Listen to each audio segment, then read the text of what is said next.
Good morning. My name is Melissa Niles. I'm the Urban Ag Liaison for South Dakota Specialty Producers. Thank you, Briana, for joining us on regenerative flower farming. This webinar has been funded under a conservation collaboration agreement between the NRCS and the South Dakota Specialty Producers Association to promote sustainable agriculture practices and environmental stewardship. Its contents are solely the responsibility of the authors and do not represent the official views of the USDA or NRCS. You can find out more about our guests by visiting our website, blossomandbranchfarm.com. Briana? Thanks for having me, Melissa. It's good to be here. I'm kind of jump right in, and I'm going to give some background information first about our farm, and then we'll discuss regenerative farming as it relates to flower farming, flower production. So I'm going to go ahead and pop my screen in here. All right, hopefully we can all see this. So regenerative agriculture, the flower farming edition. I have been doing flower farming now. This is our 6th year, and but I am a lifelong gardener, and I'm actually a 5th generation farmer. So daughter of a dairy farmer who also does corn, soybean growing. And we have a very plastic-free, sustainable mindset. We'll share a little bit more about how we incorporate plastic-free methodology into our agricultural techniques. And a little bit about us. We are Blossom and Branch. This is our farm, our little aerial view here. And we are in Colorado, so USDA zone 5-6 and high mountain-ish, so around 6,000 feet in elevation. So definitely challenging growing area, growing zone. And so if what we do works for us, it'll work for you, because we are in a pretty tough spot to grow in between dry growing conditions, elevation, extreme sun, extreme temperature variations, and wind. We are suburban, so we have about 2 acres. Half of that, well, about a third of that probably is dedicated habitat, and that really plays in with a lot of our regenerative principles, especially when we're looking at things like pest reduction and dealing with things like voles and mice, maintaining what you see on the screen, which is the lower half of the property. That is all dedicated to, like I mentioned, wildlife habitat. So by keeping that area wild, what we do is we encourage a lot of hawks. We have a lot of owl boxes down there, a lot of birds. And so that helps us reduce pesticides. We don't use pesticides at all, actually. And then that's also a lot of native plants like chokecherries. So could be used for secondary products if we wanted to, but really we just kind of leave that area wild. Mostly we do retail customers. So a lot of weddings, U-Picks, workshops out of the barn space, which you can see in the top left, and really well welcomed by the community. And then we also have what we call our landing field farm. And landing field farm is in Minnesota, and that is our home farm. So I mentioned at the beginning of this presentation that we are 5th generation. So a lot of what I am trying to do here at the farm, we are working on scaling up, especially when I'm talking about things like soil health practices, cover cropping, seed inoculation, things that we'll be getting into here later in the presentation. But what I hear a lot is, well, you can do regenerative on 2 acres, but can you do it on 180? So that's just a fun little project we are working on this year. So stay tuned for that. If you're interested in a little bit more of that information, we are working with John Kemp's company, Advancing Eco Ag, as well as Green Cover Seed on that project. So I'm going to go ahead and hop right in. I'm trying to figure out if I can move the little. Is the video in the way up there, Melissa? Is it okay? I'm not sure if I need to move it. I can't move it on my end. I'm not sure if you can or not. I think. Oh, there. Here, let's see. Okay. All right. Maybe it's okay on your screen. All right. So when we're talking about regenerative agriculture, there are a few principal overarching ideas. I'm going to go through them, and I'm also going to go through how we implement them on our farm. So number one is minimizing soil disturbance. This is one that I'm sure you have heard before, minimizing soil disturbance, because in traditional farming, traditional conventional farming, like on our home farm in Minnesota, what traditionally has been done over the last 50 years is very regular tillage. And that means annual tillage, sometimes even biannual tillage.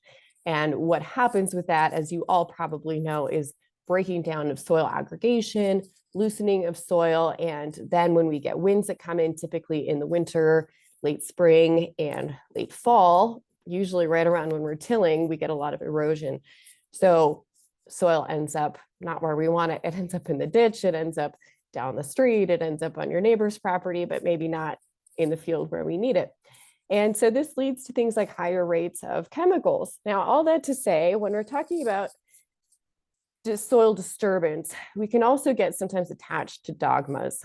Like, for example, maybe we're going to say, well, I'm never going to till. I am no till 100% all of the time. And while I think having that in your head that we are trying to disturb the soil as minimally as possible, it's not always has to be a bad word, right? So it doesn't always have to be a demonized thing. It doesn't have to be so cut and dry. Tillage is always bad, because it's not always bad. And sometimes it is a tool in our toolbox that we can use, especially when we're talking about establishing our first flower field. So if we're doing flower growing, or if we're having issues with compaction, sometimes it can be helpful and even necessary to do a one-time till or a once every 4 or 5 years till to get things going so that we can seed into it, so that we can get some things amended and incorporated as we're amending. It's not always a bad word, but that to say we are trying to minimize it. So I just always like to include this picture of my grandpa and his farmhand farming their land, because you know, they kind of would do what we would call recreational tillage, which is where they kind of, you know, they're a little bit bored maybe, so they're going to head out and time to till the field. And you know, it does feel nice and it's all soft and fluffy, but we have to remember that that soil texture doesn't last for long after we till it. It very quickly recompacts. So how does it stack up? Now, when we're looking at flower farming in particular, how does it stack up when we're talking about establishing a new field, establishing a new bed? And this is something that we do because we do a lot of toggling between gardening, farming on a market scale, and then scaling up. We talk a lot about these practices. You know, obviously, the 3 practices that I'm showing on the screen right now, these are just 3 separate methods of establishing garden beds. Many farmers use these, especially on the market scale, to start new beds. In the foreground, we have what's known as lasagna layering, right? So when we layer in greens, browns, some compost, and let that age ideally for 6 months or so, and then plant into it. In the middle bed, we have what's called the no-dig method, where we do a layer of cardboard to smother out anything existing, followed by a layer of compost. And then in the rear, you see where we have actually tilled and removed grass clumps manually. And then, or you could do a 2-time till, right? So till, let some precipitation fall, see what resprouts, do a 2nd time till, and then you'll see the cover crop seed on top of that. So then we follow that by a cover crop. So the goal of the cover crop seed in that situation is to rehabilitate the soil life, because yes, tillage is detrimental to the soil microbiome as we're doing all of this chopping and we're just disrupting the layers in there, exposing things to oxygen that aren't used to being exposed to oxygen and UV rays. There is some detriment to the soil life that happens with tillage. But what I wanted to see was, if we do this and we follow it by a cover crop to bring back some living roots to the soil, to bring back the microbiome, what happens there and what is the impact on the soil life? So to test that, we established beds using these 3 methods. We've actually done this a couple of times now just to see if we could duplicate the results. And what we found was that we ran Haney tests. And so Haney tests, when we're talking about soil testing, Haney tests are a little bit more of a modernized soil testing method. It's not just a chemistry soils test that's been done for 60, 70 years now.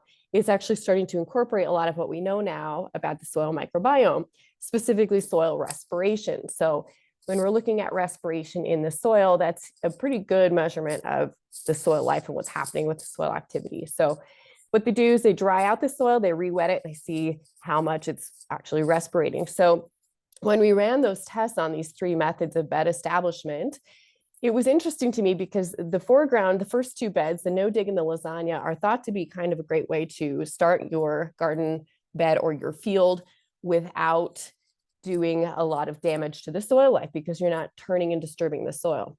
Whereas the tillage is thought of as being, the bad one for the soil. But what we found was that actually the soil respiration in the bed that we tilled and then cover cropped was better, almost 3 times better than the other 2 methods, which to me is really interesting, but it illustrates a good point, which is that when we're doing these methods of piling and layering on top of the existing soil, what happens is we're smothering out the soil life that is underneath those layers. Those layers need oxygen, they need water to survive. And what can happen is, especially when we're using things like cardboard to start fields, to start beds, is that actually is an impermeable layer. And oxygen can't work its way down in there. So I thought that was really interesting. It just illustrates that, again, if you have to do a till to start, it's not the end of the world. Don't let that panic you. And that's kind of what I want to get to here, is that part of regeneration is meeting farmers where they are, right? So we need to think about what are the tools that we have in our toolbox. When we're starting a huge flower field, we probably don't have enough cardboard to cover that whole thing. And some of the methods aren't going to work for every soil type. So we have to kind of take it on a case-by-case analysis, but don't get too into this idea of when you're starting your field, when you're starting your farm, that I can't till, I can't disturb the soil, because what really matters is our ongoing practices, right? So the things that we're going to be getting into here. But I just like to address that, because the soil disturbance, yes, as an ongoing practice, we don't want to be tilling every year. It's just not good practice. I think we all know that by now. But again, once, or if you need to do it a few times as you go throughout your farm, every few years, every 5, 6 years, it's not the end of the world. All right, principle 2 is to maximize diversity. And luckily, this is really easy to do on a flower farm scale, because usually what flower growers are doing is growing a lot of different varieties. And this is where we have a really great advantage over conventional farms, because, for example, our home farm, it's all corn, or it's all soybean, or maybe 40 acres of corn, 40 of soybean, and not much diversity happening in there. So that's when we get into things like funguses, we get into things like disease and pressures from pests that like monocultures. So flower farms, typically what we're doing is we're growing a lot of different things in a small space. This is a picture of kind of looking toward half of our field. There's some perennials in the background. You can see we have a hedgerow running down the center of golden currants. We have quite a few native plants in here. There's some bee balm. You see Rudbeckia, dahlias in the foreground, and some foxglove that are blooming. And so very easy to incorporate the diversity idea and the biodiversity idea on the flower farm scale. Excuse me. So we have a great advantage here. And even the things that we do when we're talking about cover cropping, all of those things are going to also help aid with the biodiversity. But you will find that in flower farming, the pests are a little bit different than what we would be dealing with on a conventional farm scale. Not that we don't have pests. Certainly we still do, especially things like thrips tend to be pretty common. But incorporating native plants is one thing that I have found to be very, very helpful when we are looking at pests like thrips, and others like earwigs are also very common. The native plant incorporation, even if you're not growing native plants for production, I highly always encourage flower growers, and really anyone, I tell everyone to do this, but plant a perimeter of native plants. So native plants can be a little bit aggressive at times, and that's why people tend to shy away from them. They're often perennial. They often spread easily. They often reseed readily.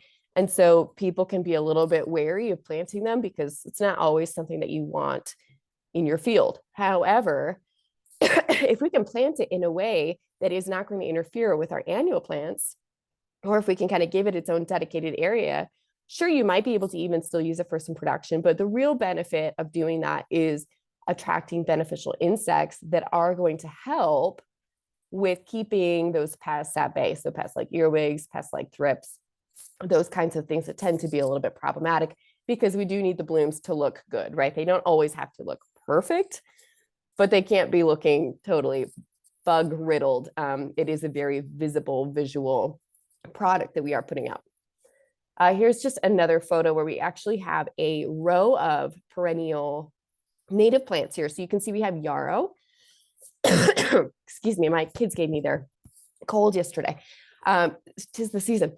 So we've got yarrow growing down the center here, and yarrow is especially beneficial in North America, when we're talking about attracting beneficial insects, it just attracts such a huge range of beneficials that help, literally feed on the pests in the garden. And it also helps to bring in things like birds. So actually on the very, very right in the corner here, you can see some of the golden currants. And those golden currants, especially native plants, hedgerows, berry producers, can be really helpful to bring into the field as a hedgerow because it does help attract those birds that are also going to help with pest reduction. So anytime you can bring those as close to your production area as possible, again, if you're worried about spread, you can think about containing them or keeping them in their own area. But I would encourage you to think about those natives and especially a little bit of bird habitat producing plants. Keeping soil covered, this is principle 3. And keeping soil covered is one that is so important for the microbiome of the soil, for keeping the soil texture ideal, for keeping the moisture levels regulated, keeping temperature levels regulated. All of those things are so important. And that's where keeping our soil covered is really helpful. I mentioned at the beginning of this presentation that we're in Colorado, and it is very, very dry, very, very sunny, very, very hot. Excuse me, we get a lot of UV rays. And if we're exposing our soil to all of that and it has no protection, what happens is essentially the death of that soil life. Too many temperature swings, too many temperature highs and lows. It's just subject to too much variation. And when it's subject to a lot of variation, that's when we're going to start to get problems with how the soil life is functioning. So keeping it covered, very important. There are lots of different things that we can use. Sorry, one moment. Yeah, honey, I'm on a presentation. I need you to. Okay. Sorry. Okay. Hey, I'm on a presentation. Can you go ask Kaisa for help? Sorry, my kid's homeschool. All right. So we've got a lot of different things that we can use for mulches. So one of the mulches that I like to use is pine shavings. I like to use pine straw, which is just pine needles. No, it will not acidify your soil. That is a very commonly repeated myth. Wood chips we use around perennials. You can see I'm actually applying wood chips here around peonies. I really prefer to use things like wood chips that are higher in carbon around things like perennial plants versus around our annual plants. We usually stick to things that have a lower C to N ratio. So things that will break down a little bit faster, things like pine shavings. The wool that you see on the right is a really interesting one that we've been playing with a little bit. And wool we produce from our sheep, which we'll talk about in a little bit. But wool we use in a lot of different ways. Now, it's hard to use wool on a flower farming scale because you need a lot of it to mulch, but it is one that you can try. Here's a picture of, this is Lysianthus that we have mulched with pine straw. So I mentioned it, we hear all the time this, oh, well, the pine acidifies your soil. It does not. It absolutely does not, unless you're using feet of it every single year. It's just, it only really affects the top maybe centimeter or 2 of soil, not very much at all.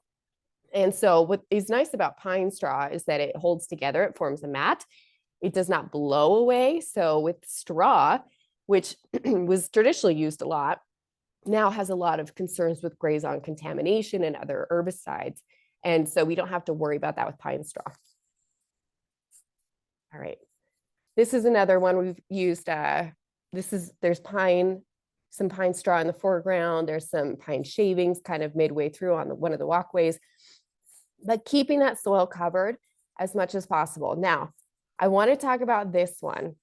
And because very, very common now is what we are seeing in flower production is to use what you see on the right, which is landscape fabric.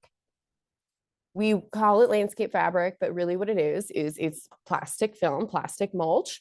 And it has been taught to use this to so many flower growers for decades now. And unfortunately, what we are now learning is that this does have an effect on the soil life. So when we're looking at plastic breakdown in particular, plastic breakdown happens when we're looking at 2 things, which are moisture and heat. And moisture and heat is exactly what we have happening in our fields, right? We're watering, we have UV rays on our soil. There is heat on this black plastic. And so that leads to breakdown of microplastics, but also leaching of phthalates. So there are some interesting studies that have been going on mostly in China and in Europe, not so much happening yet here in the US, but where they are looking at side by side fields that have been applied landscape fabric or landscape plastic mulch, fields that have not, that have similar soil textures, similar soil profiles, and looked at what is happening in the soil microbiome. And it is leaching into soil. They have found very clearly that there are phthalates that actually shouldn't even be in the fabrics, but somehow are making their way into fabrics and into soil.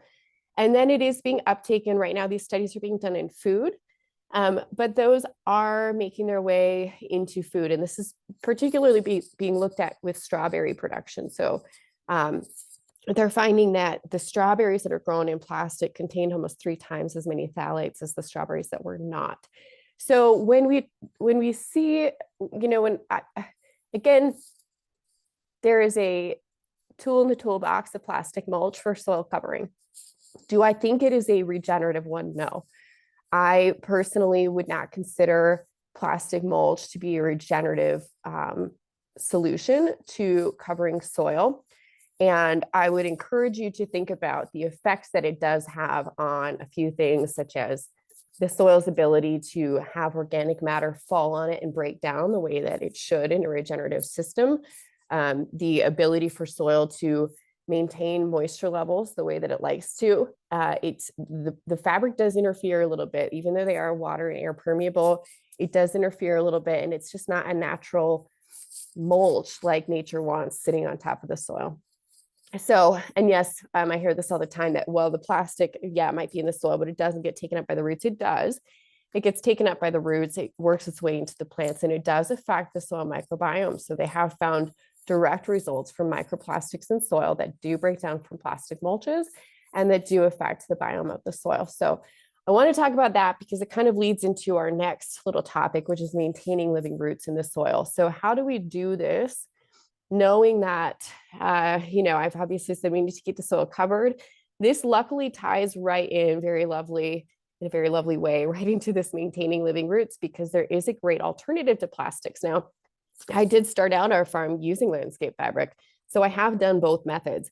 And that was because I really didn't know when I started everything that I have learned since about soil health, everything I have taught myself, and everything that I've learned through school now on soil health.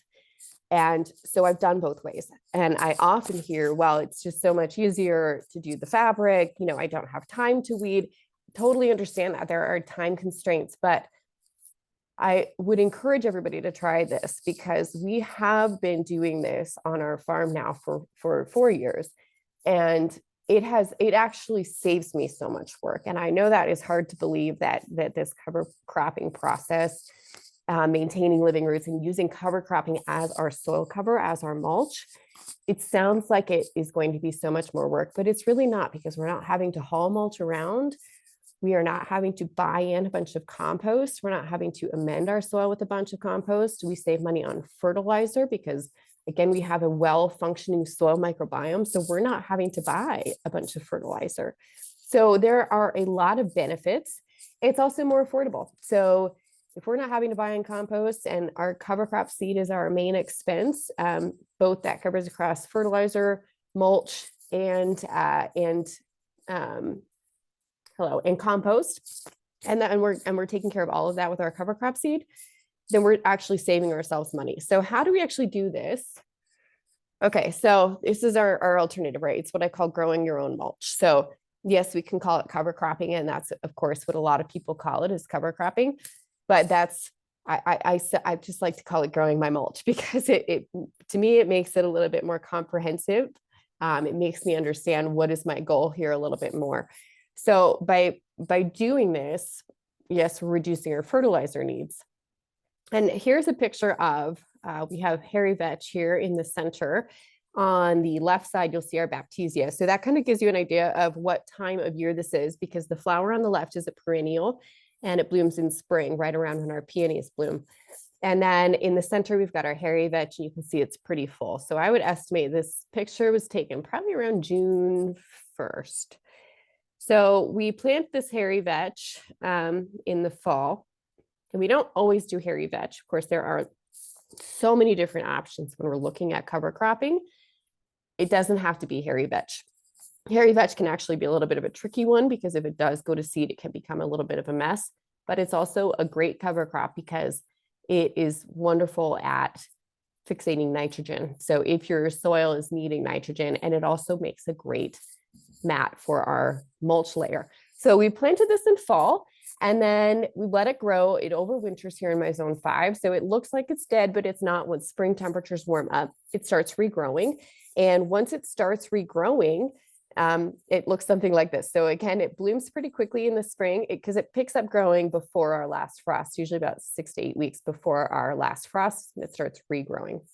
And then once it's a flowering stage, that's when we go ahead and terminate it. So I just do this by hand. Now, this is, again, something that's unique to flower farming because on conventional scale agriculture, so when we're talking about our home farm, for example, we would do this on a big scale, and we would use a tractor. We would use machinery to do this because we're usually doing something like 40, 80, 100 acres. But when we're doing flower farming, a lot of what we're doing, right, is so hands-on.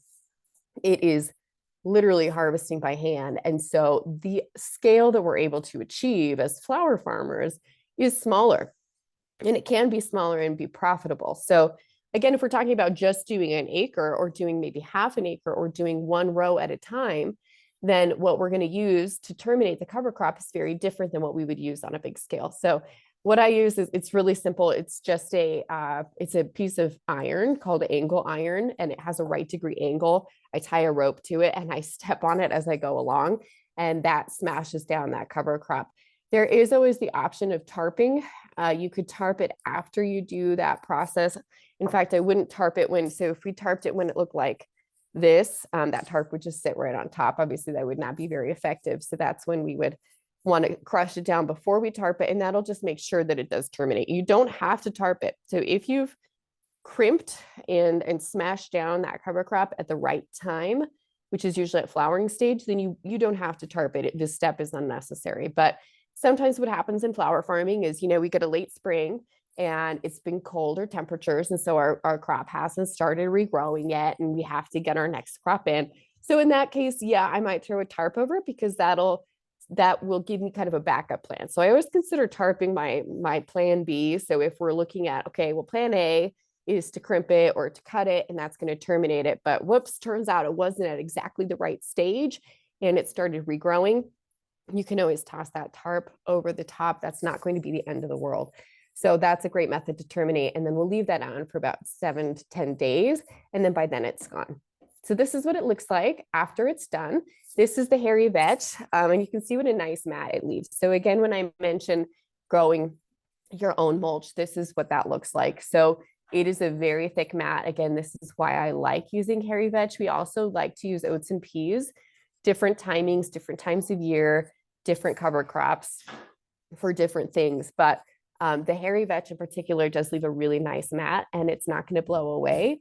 And in the meantime, we've had living roots in our soil, which has been feeding the microbiome. Here you can see what we do is usually when we're doing this crop, because again, I mentioned this is a late terminator. So it's dying right around end of May into early June. And so what we're doing there is we are seeding right into it the zinnias. So we are doing our zinnia crop. So anything that is worm producing is what's going in there. So we've terminated that. And you could do things like anything that's direct seeded, zinnias, celosias, basils, cosmos, any of the sunflowers could be done into this. So again, this is one that we would do over winter cover crop. This is going to be a late spring planter. So this is going to be things that need warmer temperatures. On the other hand, so the other thing that we'll sometimes do is the opposite. So we'll do half the field. We'll plan to be, okay, these are going to be our warm season producers. We're going to be doing things like zinnias, cosmos, sunflowers, those kinds of things into that field. And then the other half we will plan to do as the opposite season. So those are going to be the cool flowers, right? So when we talk about cool flowers, those are things that can be planted before last frost, things like feverfew, ranunculus, snapdragons, sweet peas, all of those things that are cold and frost tolerant. Those are all things that we are going to do here. So the other half of the field will dedicate to the cool flower production.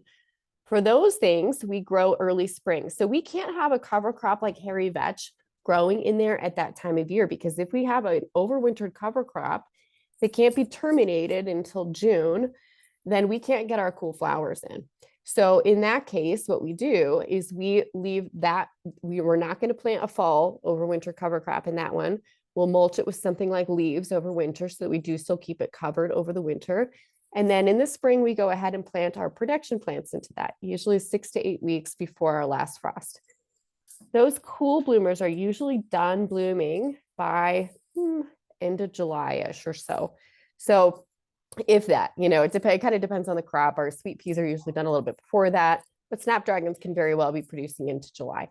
So once those are done, we'll do the opposite. For those ones, we'll cut those down after they're done producing, and we'll seed a cover crop in there like oats and peas, which is what you see here. Actually, I think this is oats, peas, turnip, millet, maybe. It is a pretty multi-species cover crop.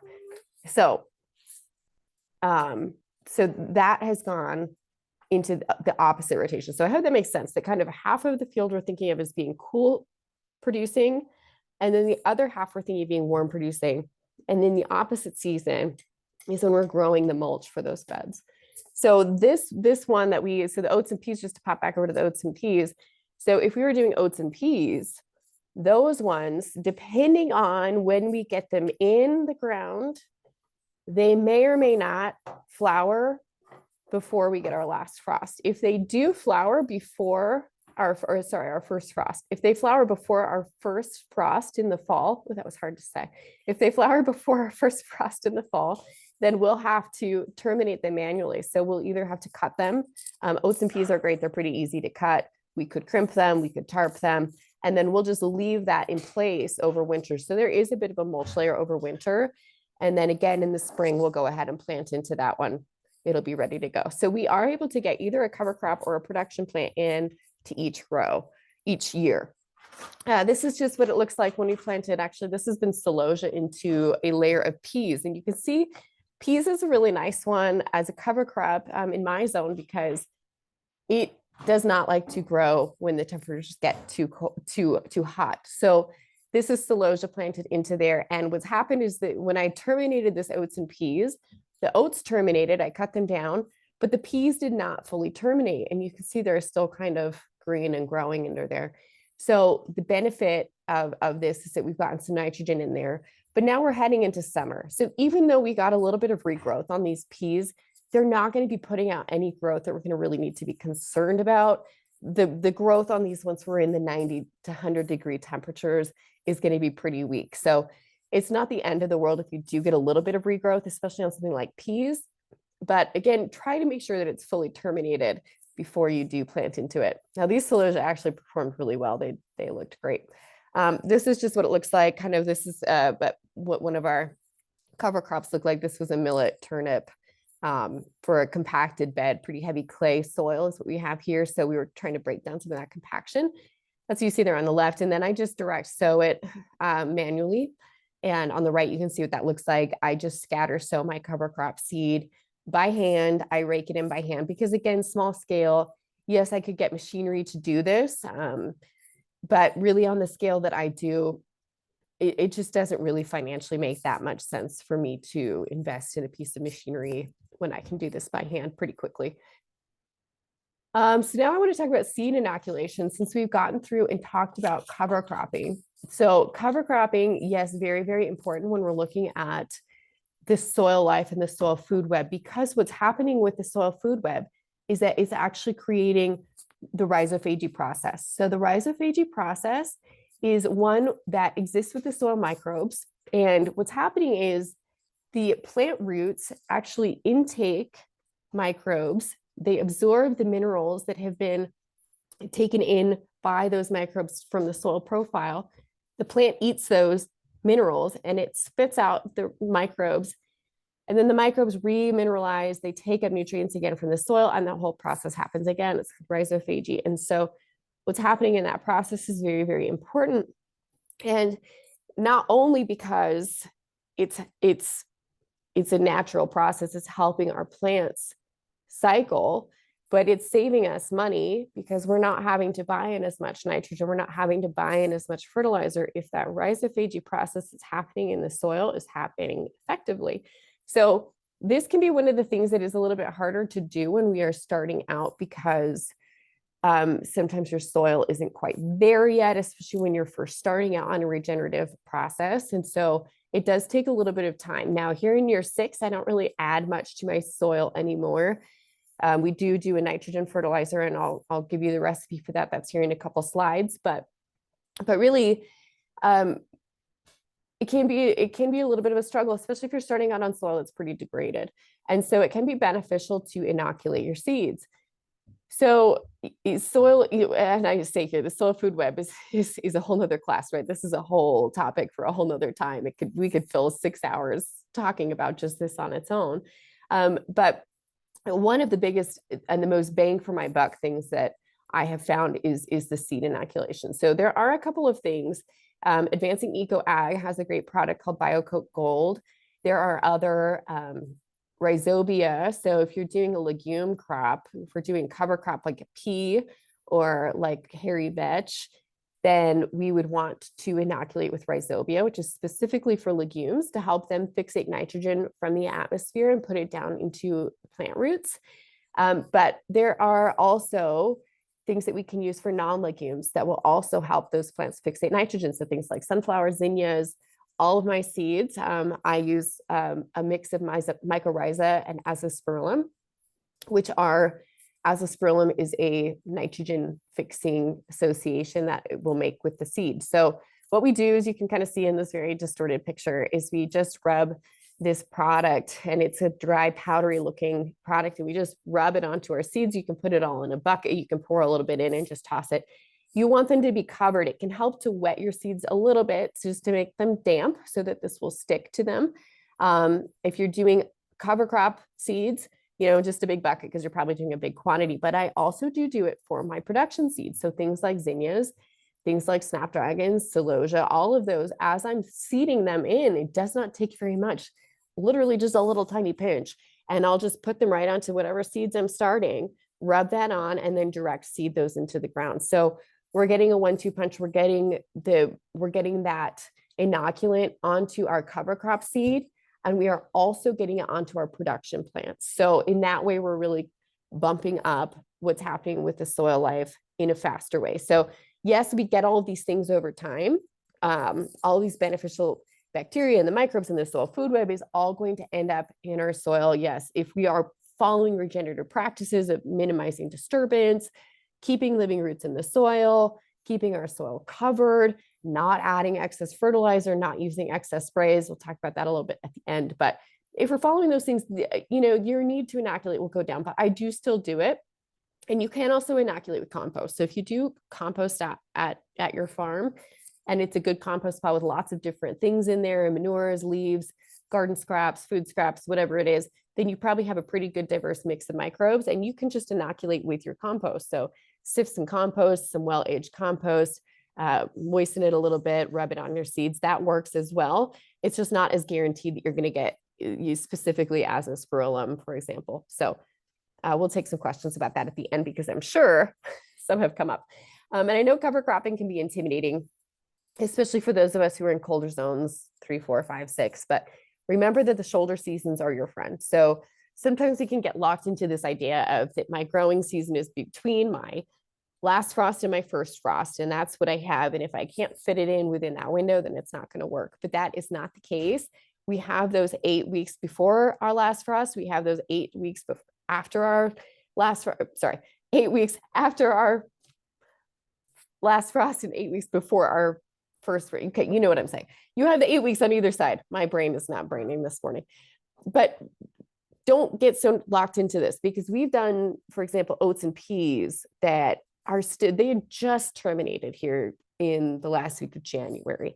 So we had, and our first frost was in October.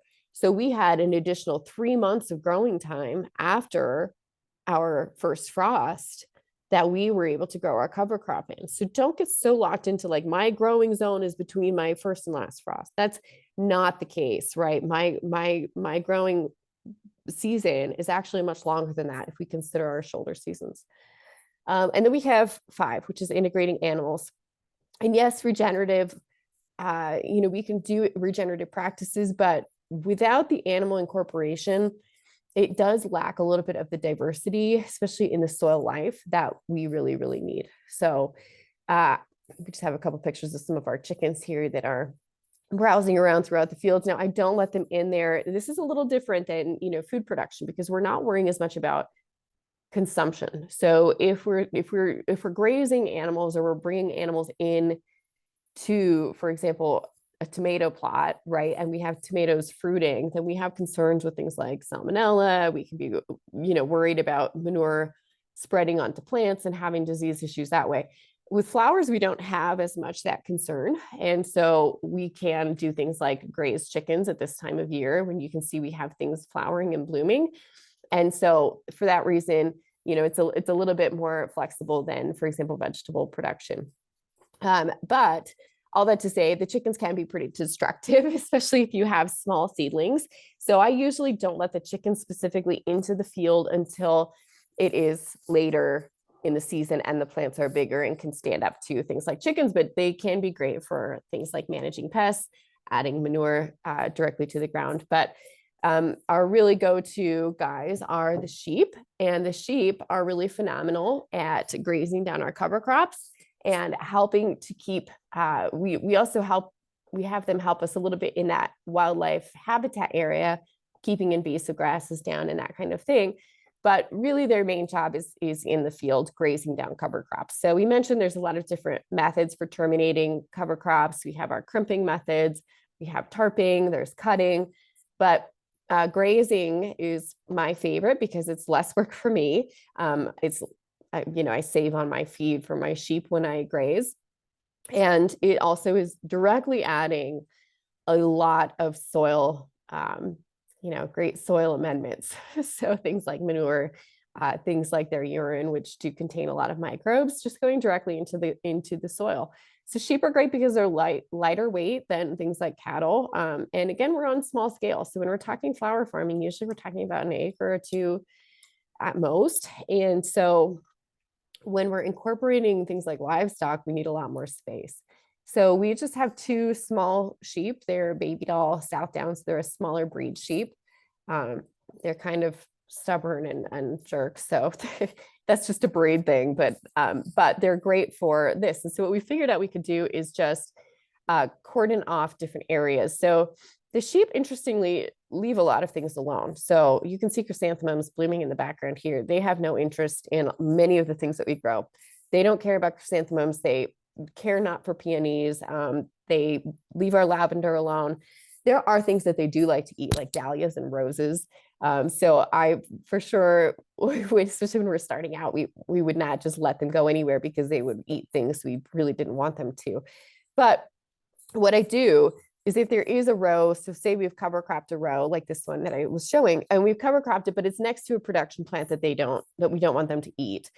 We just take some this is temporary electric fencing that you can see, and we've just fenced off this entire row. It's solar powered electric fence. So we can put it anywhere, and that will keep them contained to just the row that we want them to cover crop, because we are doing this on a row by row basis, right? If we have a cool season production row, and then a warm season production row, they'll have cover crops in them at different times. It's not like we have a whole acre cover cropped at once. So this temporary fencing has really helped us to set up small spaces and sections at a time and to graze through there. They do like a lot of different things. So, we do have to be a little bit careful with sheep that we're grazing things that, of course, are not going to bloat them. So we wouldn't want to do just alfalfa, but as long as we're doing a pretty good mix, they seem to know what to avoid. For example, we have a lot of milkweed growing on the property that we use both for production and for just native habitat, and they know to leave those things alone, which is great. We do also use the sheep manure, obviously, for things like composting so that we can cycle nutrients without having to buy stuff in. And then we also do things like we use their wool a lot. I mentioned we use their wool for mulching. We also use their wool for seed starting. So wool is a great slow release nitrogen. It's also good at retaining moisture.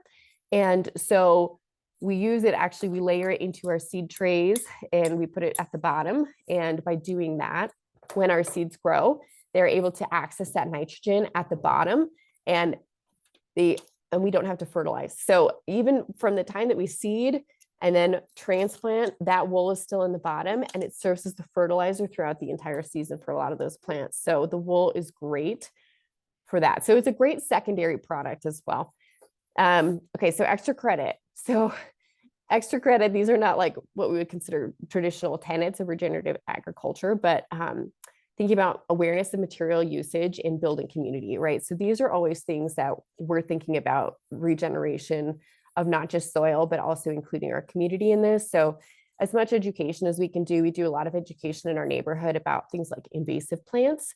We invite our neighborhood to do walkthroughs, and we walk around our property. We point out different things that are growing well in our area. It's a great way to get your community involved, and also supporting your farm is to do with some of those things. We do a lot of seed starting alternatives. So we try to avoid plastic as much as possible. So very few seed trays. We don't use plastic seed trays here. There is a large plastic waste problem in agriculture, and this is certainly true of small farming. So we do soil blocking. We also do wood trays. We have a lot of information about this on our YouTube channel. So if you want to learn more about that, you can pop over there. But soil blocking is also a great way to conserve space. This is a picture of one of our wood trays in action. Wood trays are also great because you can't overwater them, and they retain moisture really well. So much fewer fungus issues. And when we're talking about growing thousands of things, it's much easier to water the wood trays than to do the soil blocks, but we do soil blocks as well. This is a picture of just one of the rows in our greenhouse soil blocks that we have going. And you can see one of those yellow trays hold 280 of the mini seedlings. So we are able to we start around 10,000 seeds in our 6x8 greenhouse, which is pretty small in terms of scale for what we're growing. And that's all, again, through soil blocking. So yes, it is possible to do it on this scale. And then things like plastic mulch. So we talked about alternatives. You can see we have a row covered in burlap here in the foreground. So we try to use natural materials as much as possible. And it's just a good thing to think about that. Fertilizer and bagged soil alternatives. Okay, just whenever possible, trying to use your in-ground soil is always going to be a good idea. Trying to avoid as much as possible having to buy in bagged things. It's going to save you money in the long term, and you can just amend the soil that you have in place. So do a soils test is what I would recommend before you're starting out. Remove your vegetation. Okay, each method has its pros and cons. So when we're talking about, right, there's solarization, but yes, it uses a lot of plastic and it does impact the soil life. You can smother things out. We talked about that at the beginning of the presentation, the pros and cons of that one. Sod removal and tillage. Now those things are, yes, sod removal and tillage are higher in disturbance or higher labor, but you don't have to accumulate as many materials. It's going to be a little bit more affordable. So at the end of the day, just do what is best, right, for your situation. And whatever that's going to be, don't get too hung up in, oh, I have to start this way in my field. And then measuring out your beds and walkways is step 2. And I know I'm just flying through this a little bit quickly because I want to get to questions, but just do know that we have a video on this on our channel on how to start these things. But 30 to 36 inches is what I usually recommend for your bed spacing. Make sure your walkways are at least 24, ideally a little bit wider, so you can get wheelbarrows and things down there. And also, if you are incorporating grazing, the wider you can make those walkways too, because you want to have your fencing extend beyond your beds a little bit so that your livestock or whatever it is you're grazing can get a little bit to the edges. So the more walkway space, the better. Then we just shovel the soil from our walkways up and onto our bed spaces, and then we amend the soil as needed. This is what that looks like when we're done. We added a fancy path down the middle of this one out of some cut stumps, but this is all just the in-ground soil that we had. And then amend your soil as needed. So yes, we highly recommend getting a soils test. If you can, spring for the Haney test, which is done through a couple different labs. I don't want to necessarily recommend any, but Ward Labs, Regen Labs, just look up Haney tests and it'll give you an idea of what your soil does actually need. Often we're over adding things that our soil does not need, and that can negatively impact our soil life. So when we're looking at, for example, let's just use phosphorus as an example. And I see high phosphorus a lot in market farms and flower farms because a lot of times what we're doing is compost. So we are using compost to build our beds. We're doing, no dig, and we're piling up inches, 4 to 6 inches of compost. And we're planting into that. And compost notoriously is high in phosphorus. And if you're in an area that has clay soils, you probably already have pretty high phosphorus in your soil. And so we're adding compost that has phosphorus to our soil that has phosphorus. And then we're adding a bloom fertilizer, which is usually phosphorus. So what we see is a lot of excess phosphorus use. And phosphorus can run off into waterways. Phosphorus can run off into and lead to things like eutrophication and the death of aquatic life. And so we want to avoid that. It also does impact your soil microbes and how your soil is cycling. When we talked about rhizophagy and how all of these things are important and interact together, adding too much of anything can negatively impact how your soil is able to function. So that's why I don't add stuff unless I know that I need it. Get a soils test first, right? You don't have to soils test every year, once to start, and then, once every 3 years is probably good. So alfalfa fertilizer, this is just a recipe. You can screenshot this. We also have it on our blog, or come back and watch this presentation. It's just alfalfa pellets. It's a great nitrogen. And it also, all the steps in here, like adding molasses and active compost, this is going to create kind of a living fertilizer. So there's going to be some good microbes and things in this. And as we add it, it's going to not only give a little nitrogen to the soil, alfalfa also has some natural plant growth hormone, and there's some organic matter in there as well. So all of those things together are going to be good for the soil. And again, it's not going to add too much of anything. Okay, so ongoing maintenance, instead of fertilizer, right? Composting, doing a little bit of compost. Yes, you can add compost to your beds. I don't want to say like, oh, compost is bad. 6 inches of compost at once is extremely excessive, in my opinion. And, as a soil, from the soil expert side of things. So, but a ½ inch to an inch of compost every year is fine to add. So composting at home is always going to create the best quality compost. You're going to know what's in it, which is always nice. Using those inoculants, cover cropping to feed your soil biology, keeping those living roots in the soil as much as possible, keeping your soil covered with whatever it may be. Okay, try to keep it organics, try to avoid the plastic mulches if possible. Pine needles, grass clippings, cover crop residues are all good. Decrease exposure to tempting advertising messages. So it can be really, really easy to get looped into this. Oh, if you want great dahlias, you have to add, X tablespoons of bone meal to every hole. Giving blanket recommendations like that usually is because someone has an affiliate link and they're trying to sell you some fertilizer. So be very mindful, do your soils test, try not to get sucked into those messages of thinking that, oh, this is why my dahlias aren't looking good. And that's it for me. So I'm going to pop back in and we'll do a little bit of Q&A, I guess. Hopefully this was helpful. I don't know if we have any Q&A or not. Well, while we're waiting, it's interesting. Just a couple weeks ago, I was contacted by NRCS because they want to start a study with SDSU on using wool in the garden. Because the more studies they get, the more they can work with it. Sure. So it's interesting now that I'm kind of aware. I've been paying attention. There's a lot of growers that use it that just it's really cool. I have to play with it this summer. It's great because it's a secondary product too. So it's something that would otherwise be discarded, so when we're looking at like wool seconds, so things that can't be carded, it can't be used for yarn production, and just really, I mean, there's not a lot of yarn production happening anymore, especially with real wool.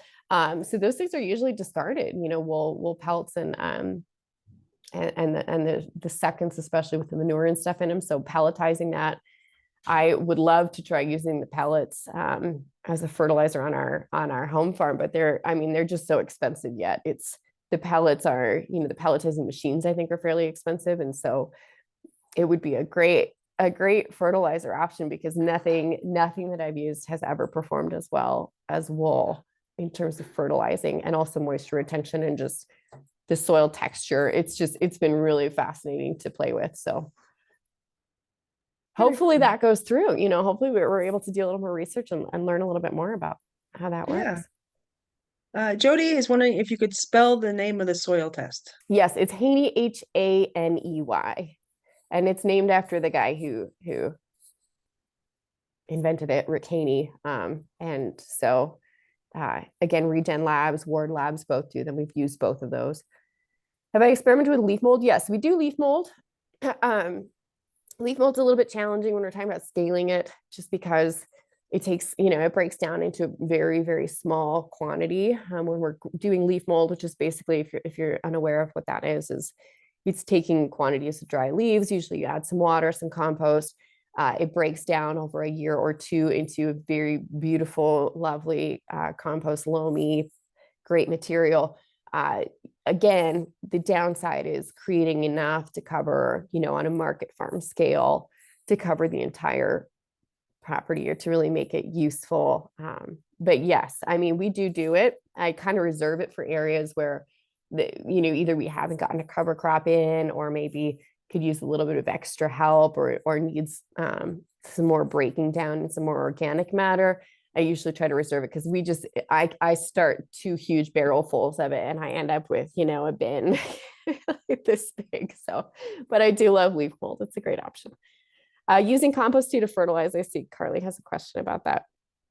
Compost tea is a great thing to try. However, to me, it is not a fertilizer.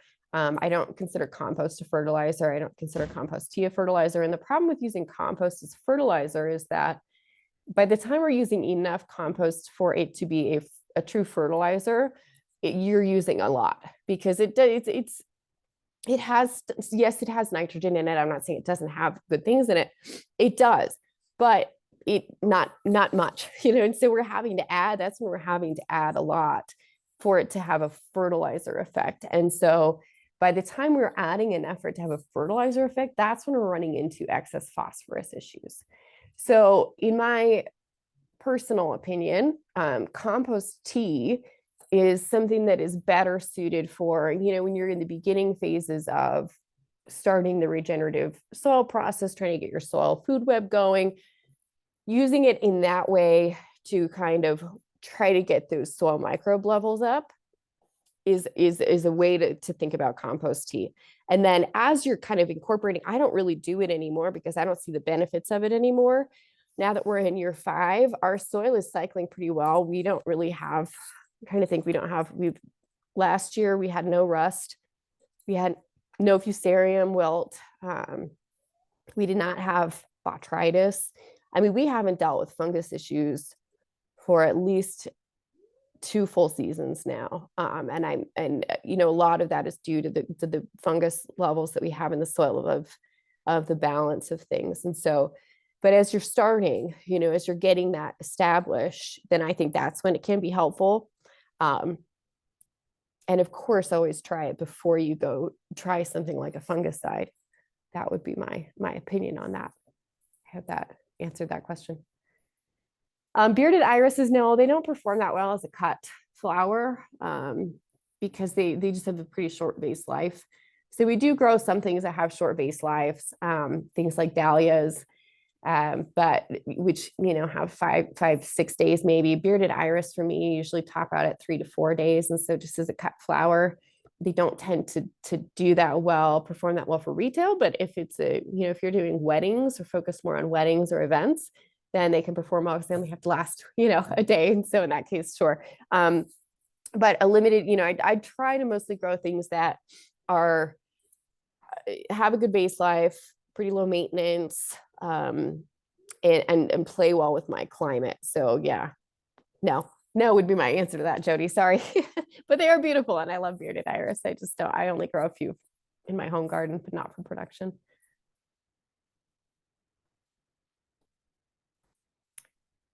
Leo says, what can I do with cover cropping if I have limited growing space and not a lot of turnover time? Yeah. So Your growing space is active product growing. Yeah. So we already mentioned that you can still rotate your crops. So a lot of people say, I like to use the example of you have like two beds side by side, right? You have a 4x8 and a 4x8, and one is going to be that overwintered hairy vetch cover crop that's going to be terminated in late spring, and that's going to have things like your late summer producers, so tomatoes, warm things that like warm soils, because you can wait on planting those out. And then on the other hand, you have the opposite sides, things that are going in 8 weeks before your last frost. So things like your sweet peas, your snapdragons. You could even do, if we're talking about production vegetable, things like beets, radish, those things would be in there 8 weeks before. Once those are done, right? So usually those are done later than June. So we're planting out our warm things like zinnias, tomatoes, those things are going out earlier.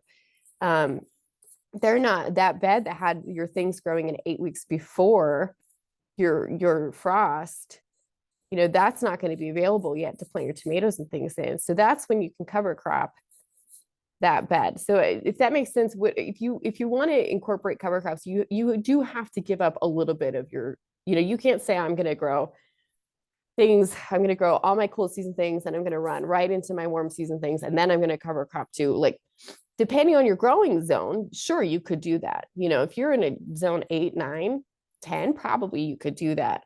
In my zone, a 3, 4, 5, probably not. That's when we need to start thinking about, I have a cold production space, and then that's going to get a summer to fall cover crop.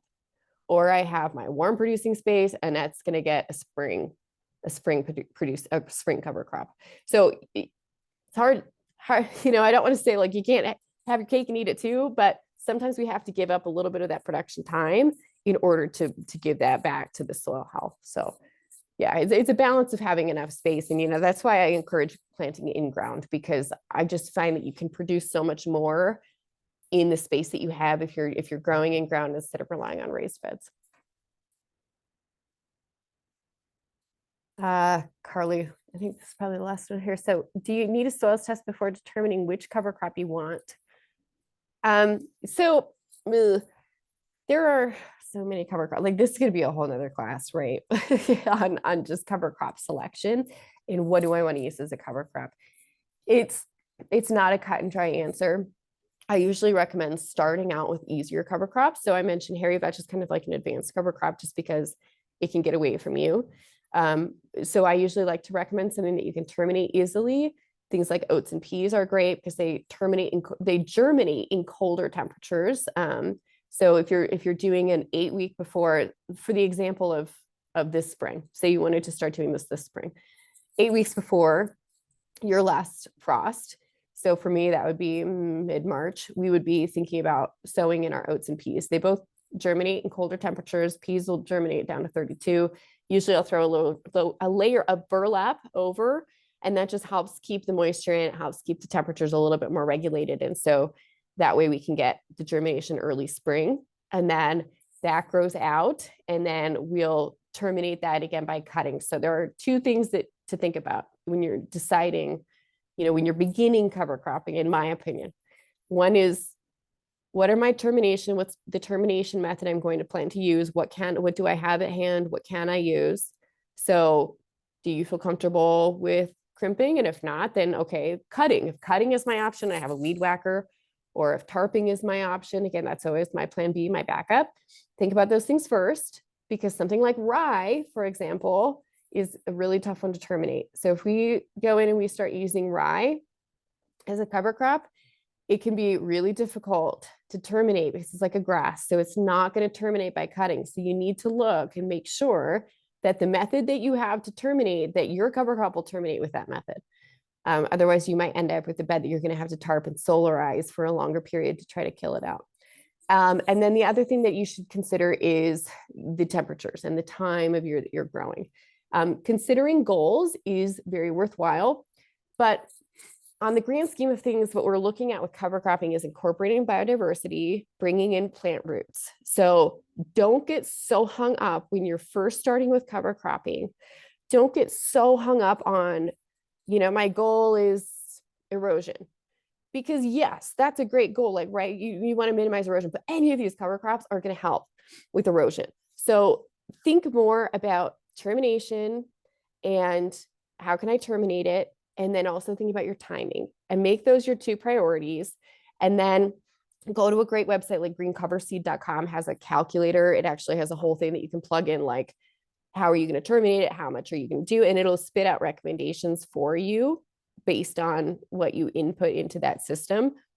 Start there and then start with easier ones. Again, oats, peas, buckwheat are great.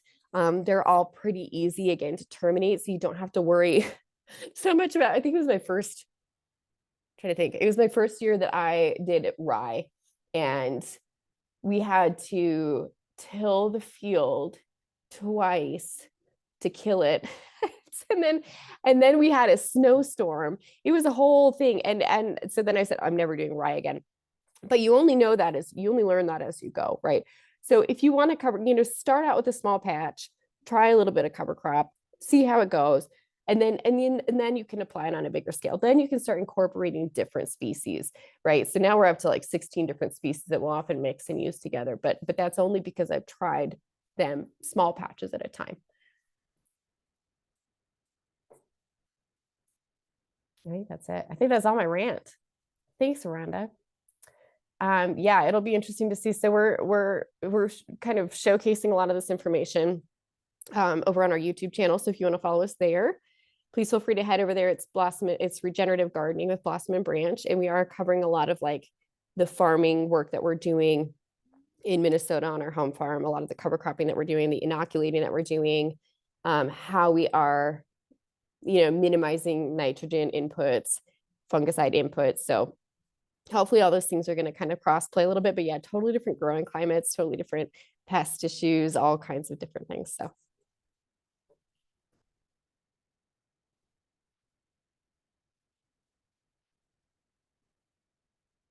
I think that's it. Looks like we're out of questions. So thank you for putting that in. Yeah, it's regenerative. Yep. And if you just go to blossomandbranchfarm.com as well, we have some other information. We have a specific cover crop class over there that's an hour long that kind of actually comes with a handout of different cover crops that I do recommend. It talks more about a lot of this timing stuff. And then we also have a full regenerative gardening course, goes over a lot of the stuff that we talked about today as well.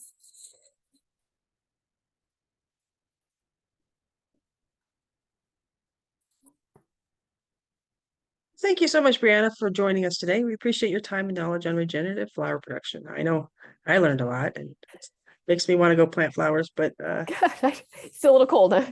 Yeah, it's snowing. Yeah. Oh, yeah. Not quite ready yet. Good. A little more time to hibernate. This webinar has been funded under the Conservation Collaboration Agreement between the NRCS and the South Coast Specialty Producers Association to promote sustainable agriculture practice and environmental stewardship. Its contents are solely the responsibility of the authors and do not necessarily recommend the official views of the USDA or NRCS. Again, my name is Melissa Niles, Urban Ag Liaison for the South Dakota Specialty Producers Association. Visit us at sdspecialtyproducers.org to view our upcoming events, find producers, and become a member. Again, thank you, Briana. I really liked visiting with you today. Thank you, guys. It was good to be here. Happy growing.